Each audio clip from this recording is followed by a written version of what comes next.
मैंने गरीब घराने में जन्म लिया था। मेरी मम्मी एक बड़े बंगले में नौकरी करती थी।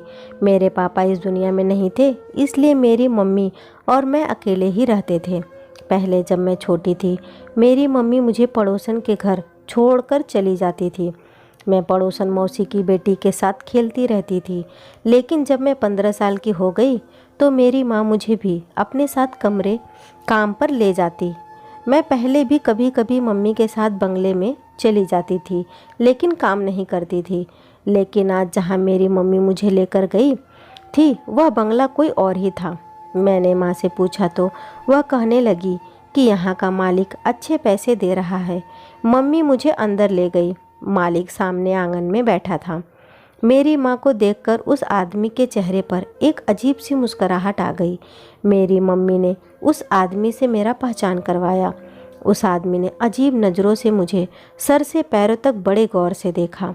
मुझे उसका ऐसा देखना अच्छा नहीं लग रहा था। मम्मी ने कहा कि आज के बाद से मेरी बेटी भी काम पर आया करेगी। वह कहने लगा, यह तो तुमने बहुत अच्छा किया। फिर मेरी मम्मी ने मुझे झाड़ू पकड़ाया और कहने लगी, तुम पूरे बंगले का झाड़ू पोछा लगाओ, इसके बाद किचन साफ कर देना, फिर मैं तुम्हें दूसरा काम बताती हूँ। यह कहकर मम्मी ने अपनी मालिक की तरफ देखा और मालिक ने मुस्कुराकर मेरी माँ को कमरे में जाने का इशारा किया। मेरी माँ कमरे में चली गई और फिर कमरे का दरवाज़ा बंद हो गया। मैंने एक नज़र झाड़ू पर डाली और दूसरी इस बंगले पर, फिर गहरी सांस भरते हुए पूरे घर का झाड़ू लगाने लगी। मुझे कामकाज की आदत भी नहीं थी, इसलिए मुझे झाड़ू पोछा करने में पूरे 2 घंटे लग गए थे और मैं यही काम करके पूरी तरह से थक गई थी। फिर मैं किचन में आई तो पूरा किचन गंदा था, बहुत ज़्यादा बर्तन जमा था। देखकर मेरा तो रोने का दिल चाह रहा था। मैं यह सब काम अकेले कैसे कर सकती थी। खैर, मैंने बर्तन धोए, किचन की सफाई की, लेकिन साथ साथ मैं यह भी सोच रही थी कि मम्मी ने सारे काम तो मुझे बता दिए हैं, तो मम्मी कमरे में क्या कर रही है। मैं किचन का काम करने के बाद बिल्कुल बेहाल सी हो गई थी। जब मैं बाहर आई तो मालिक का कमरा अभी भी बंद था। मुझे भूख भी बड़ी तेज़ से लग रही थी, इसलिए मैंने मालिक के कमरे का दरवाज़ा खटखटाया। कुछ देर बाद मम्मी ने कमरे का दरवाज़ा खोला था। वह पूरी तरह पसीने से भींगी हुई थी। मुझसे कहने लगी कि तुम बाहर बैठो, मैं अभी आती हूँ। यह कहकर मेरी मम्मी ने दरवाज़ा बंद कर दिया। मैं सोचने लगी कि मालिक तो बाहर है, फिर मम्मी अंदर किसके साथ थी, क्या काम कर रही थी। और मेरी माँ के पास तो चादर भी ना थे। लेकिन जब 5 मिनट बाद वह कमरे से निकली तो वैसे ही चादर उनके सर पर लिपटी हुई थी, जैसे वह पहनकर कमरे में गई थी। बाहर आते ही उन्होंने तुरंत ही कमरा बंद कर दिया और मुझे अपने साथ लिए बंगले से बाहर निकल गई। मम्मी की आंखें सूजी हुई थी, जैसे कमरे से रोकर आई हो। मैं यह सोच रही थी कि मम्मी ने बंगले में कोई काम भी नहीं किया। वह तो पूरा दिन मालिक के कमरे में रही थी। सारा काम तो मैंने ही किया था। लेकिन मेरी माँ को देखकर यही लग रहा था कि जैसे वह बहुत थकी हो, न जाने ऐसा क्या काम किया होगा। मेरी माँ घर जाकर सबसे पहले अपने कमरे में चली गई और दरवाज़ा भी बंद कर लिया। मुझे बड़ी ज़ोर से भूख लग रही थी और खाने को भी कुछ नहीं था। आधे घंटे बाद मेरी माँ अपने कमरे से बाहर आई। मैंने उनसे कहा कि मुझे बहुत ज़्यादा भूख लगी है।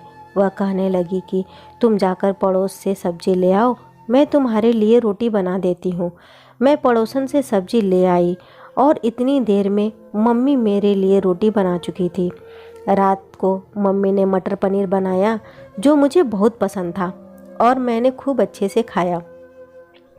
मेरी माँ ने मेरे लिए सुबह के लिए भी सब्जी रख लिया। कहने लगी, कल आकर बनाना नहीं पड़ेगा, मैं काम पर जाने से पहले ही रोटियां बनाकर रख दूंगी। मैंने कहा, मम्मी मैं कल तुम्हारे साथ काम पर नहीं जाऊंगी, बहुत बड़ा घर है, मैं वहाँ काम नहीं कर सकती। मेरी माँ कहने लगी कि अब तुम बड़ी हो गई हो, इसलिए अभी से काम की आदत डालो। महंगाई दिन ब दिन बढ़ती जा रही है, ऐसे में मैं अकेली घर का खर्चा नहीं उठा सकती। मम्मी की मजबूरी सुनकर मैं चुप हो गई थी, लेकिन अब तो रोज़ का यही काम था। मम्मी अपने मालिक के कमरे में चली जाती और मालिक बाहर लान में बैठा रहता। मैं सारा काम करती। मुझे वहाँ पर गुस्सा भी आने लगा था और हैरानी इस बात पर होती थी कि मम्मी जब कमरे से बाहर आती तो पसीने से भींगी होती, इसकी आंखें लाल होती और थकी थकी सी होती। मैंने माँ से कह दिया कि मम्मी, आप तो कोई काम भी नहीं करती, देखने में ऐसी थकी हुई लगती हो जैसे सारे घर का काम तुमने ही किया हो। वह कहने लगी कि मैं कौन सा आराम करती हूँ, मेरा काम तो। यह कहकर वो चुप सी हो गई। फिर एक दिन लंबी सांस भरकर बोली, गरीबी एक बहुत बड़ी मुसीबत है, जिस घर को लग जाए उसे बर्बाद कर देती है। मैं यही सोचती कि पता नहीं मम्मी इतनी मुश्किल मुश्किल बातें कहाँ से सीखी है। मेरी माँ बहुत खूबसूरत थी, लेकिन मम्मी वह हर चीज़ मुझे खिलाती जिसकी मैं ख्वाहिश करती थी। हम लोग इस महंगाई के दौर में चिकन, मटन और पनीर खाते थे। जब मैं मम्मी से पूछती, माँ तुम क्यों इतना महंगा सामान खरीद रही हो, तो वह कहने लगती, तुम भी तो मेरे साथ इतनी मेहनत करके कमाने लगी हो, तुम्हें अच्छा खाने पीने की ज़रूरत है। मम्मी कभी भी खुद अच्छा खाना नहीं खाती थी। मुझे पेट भर खाना खिलाती और खुद बचा हुआ खाना खाती। कभी कभी मैं सोचती थी, कैसी महंगाई है जो मेरी माँ के लिए तो है लेकिन मेरे लिए नहीं है। मेरी माँ की खूबसूरती अब फीकी पड़ने लगी थी। एक दिन जो कुछ मेरे आँखों ने देखा, मुझे अपनी आँखों पर यकीन करना मुश्किल था। मेरी माँ अक्सर अपने कमरे की अलमारी लॉक रखती थी। मुझे भी मना करती कि मेरी अलमारी को हाथ मत लगाना, लेकिन आज वो बहुत जल्दी में थी। मैं बड़ी हो रही थी, इसलिए मम्मी मुझसे कहने लगी कि अब तुम चादर ओढ़कर जाया करो। मैं मम्मी की अलमारी से अपने लिए चादर निकालने लगी तो वहाँ कपड़ों के नीचे मैंने एक ऐसी चीज़ देखी कि मेरा दिल ही धड़कना भूल गया। मेरी माँ मुझे बाहर बुला रही थी। मैंने चादर ली और कमरे से बाहर आ गई। मम्मी आज फिर से उस मालिक के कमरे में थी। मेरा आज काम करने का बिल्कुल भी दिल नहीं कर रहा था। मैंने सोचा कि आखिर यह मालिक मेरी माँ को रोज़ अपने कमरे में क्यों जाने को कहता है और 3-4 घंटे मेरी माँ से क्या काम करवाता है। मैंने आज इस घर की सफाई दिल से नहीं की थी। थोड़े थोड़े ही सारे काम किए और मालिक के दरवाजे के पास जाकर खड़ी हो गई और मैंने दाएं बाएं देखा कि शायद मुझे कोई खिड़की नज़र आ जाए जिसमें मैं अंदर झांक सकूं कि मेरी मम्मी भी क्या काम करती है कि इतनी थकी हुई होती है, लेकिन वहाँ कुछ ना था। फिर मेरी नज़र दरवाजे की होल पर पड़ी। मैंने उस होल से झांका, लेकिन कमरे की बत्ती बंद थी, बस नाइट बल्ब जल रहा था। कमरे में हर जगह अंधेरा था, इसलिए मुझे ठीक से कुछ भी नज़र नहीं आ रहा था। बस कमरे के सामने की खिड़की नज़र आ रही थी, जिसके सामने पर्दा लगाकर रोशनी को आने से रोका गया था। मुझे बिल्कुल मायूसी सी हो रही थी। मैं कई बार मम्मी से पूछ चुकी थी कि मालिक अपने कमरे में ले जाकर क्या काम करवाता है, लेकिन मेरी माँ हर बार बात को टाल देती थी। लेकिन अब मैंने भी ठान ली थी कि मैं हर हाल में यह बात जानकर ही रहूँगी। मैं अभी भी उसी हॉल में देख रही थी कि मुझे लगा जैसे कोई मेरे पीछे खड़ा है। मैं इग्नोर कर ही रही थी कि मालिक के घर में तो कोई नहीं है, वह तो किसी काम से बाहर गए हैं। फिर यह कौन हो सकता है? तभी किसी ने मेरे कंधे पर हाथ रखा। मैं तो बुरी तरह से हड़बड़ा गई और सट से पीछे हटी। मेरा दिल ऐसे हो गया था कि जैसे धड़कना ही भूल गया हो। जब मैंने अपने पीछे पलटकर देखा तो सामने खड़ा नौजवान सा लड़का मुझे ही घूर रहा था। मैं बुरी तरह से डर गई थी। मुझे यहाँ काम करते 1 महीना हो चुका था, लेकिन मैंने मालिक के सिवाय और किसी को इस घर में नहीं देखा था। यह नौजवान कौन है? उस लड़के के हाथ में एक बैग था। वह मुझे तिरछी नज़रों से देखकर बोला, ऐ लड़की, मेरे पिता के कमरे में क्या ताका झाकी कर रही हो? मुझे तो ऐसे लगा जैसे मेरी आवाज़ ही गले में फंस गई हो। मैंने उल्टा सीधा बोलना शुरू कर दिया। कुछ नहीं, मैं वह मेरी मम्मी। मुझे तो समझ नहीं रही थी कि क्या जवाब दूँ। मैं भी चुप हो गई। वह कहने लगा, चोर हो? मैं जल्दी से बोली, बिल्कुल नहीं। मेरे जवाब से मुझे एक नज़र सर से पैर तक देखा और फिर बोला, कौन हो तुम? मैंने कहा, मैं अपनी मम्मी की बेटी हूँ। मेरा दिमाग काम नहीं कर रहा था। मुझे नहीं पता था कि मैं जवाब क्या दे रही हूँ। वह मेरे जवाब पर मुस्कराने लगा, कहने लगा, सब अपनी मम्मी की बेटियाँ और बेटे होते हैं। मैं भी अपने पापा का ही बेटा हूँ। लेकिन तुम यह बताओ कि इसके अलावा क्या हो। मैंने कहा, मैं इस घर की नौकरानी की बेटी हूँ, यहाँ काम करती हूँ। ना जाने क्यों मैं बदहवास थी।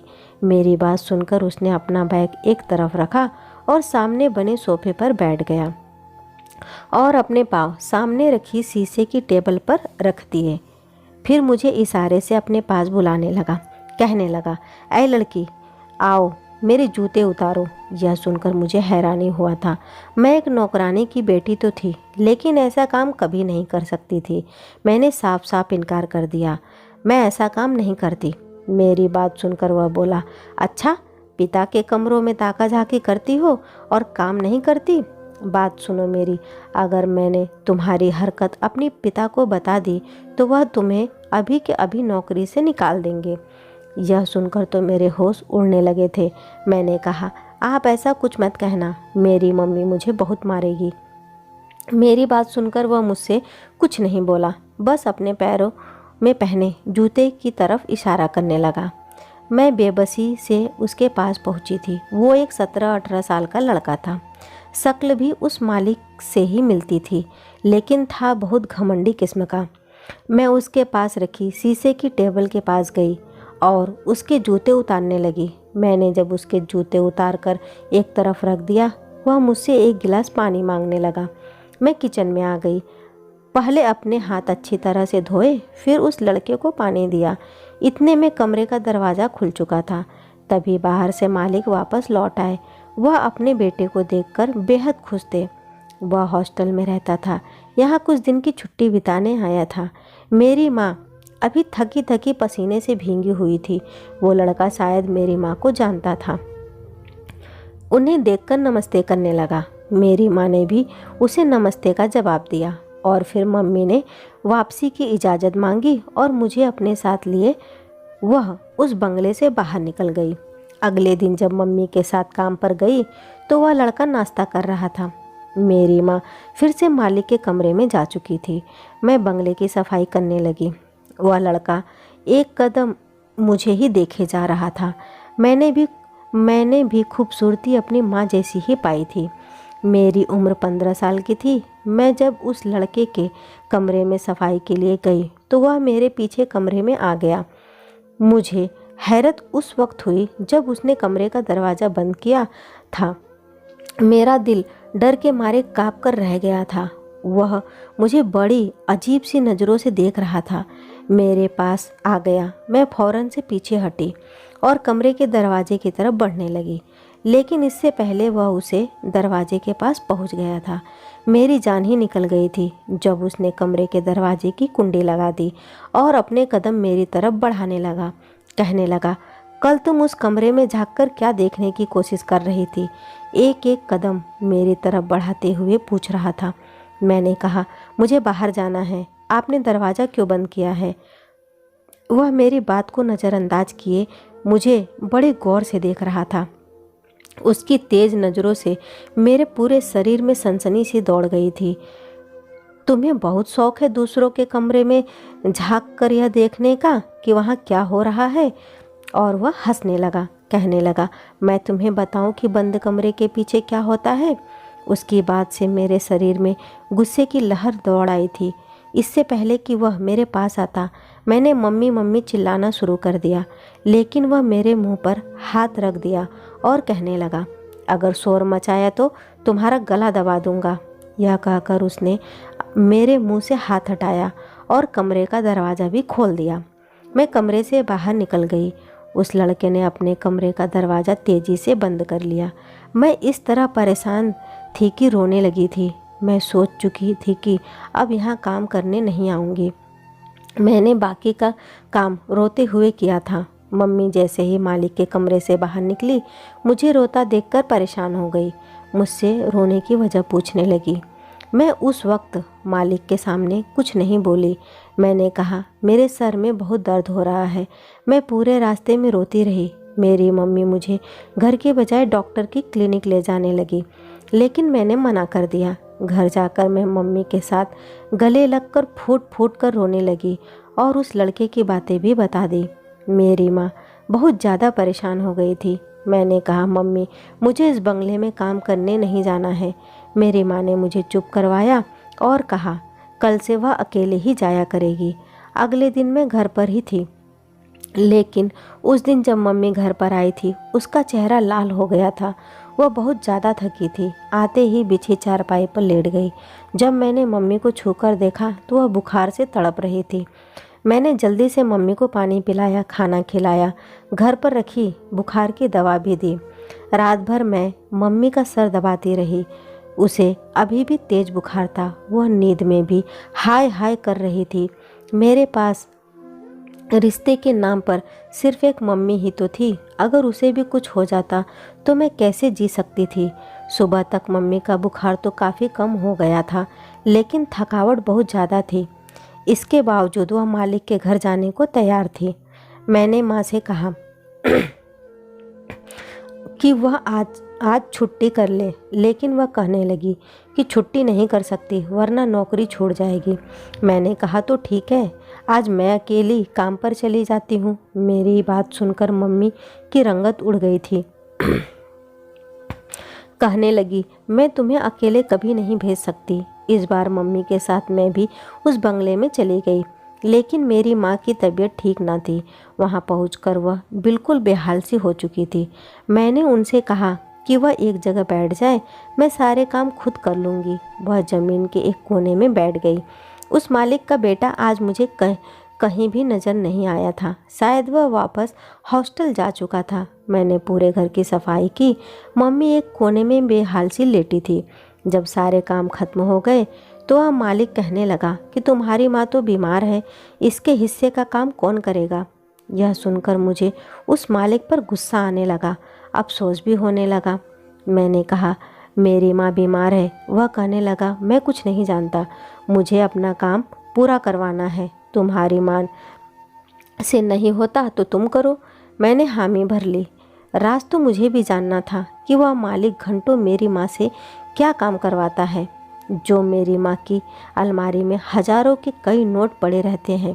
लेकिन जैसे ही मैं मालिक के कमरे में जाने लगी, मेरी माँ मुझ पर चिल्लाने लगी, कहने लगी कि तुम अंदर नहीं जाओगी।